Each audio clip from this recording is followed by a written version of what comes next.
العراق بلد الحضارات العريقة، يزخر بمدن ومعالم أثرية تأسر القلوب.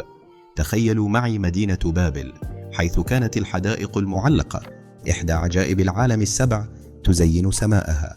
ثم ننتقل إلى آشور، عاصمة الإمبراطورية الآشورية، حيث تروي النقوش الحجرية قصصا عن ملوك عظماء. لا يمكننا نسيان مدينة الكوفة، التي كانت مركزا للعلم والثقافة واحتضنت أعلاما مثل الإمام علي.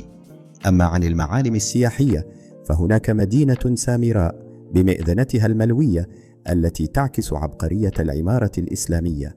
وفي النجف يزخر الضريح المقدس بالإلهام والروحانية.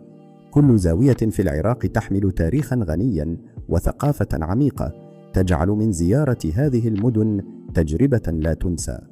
العراق حقا هو كنز من الحضارات والمعالم التي تستحق الاكتشاف.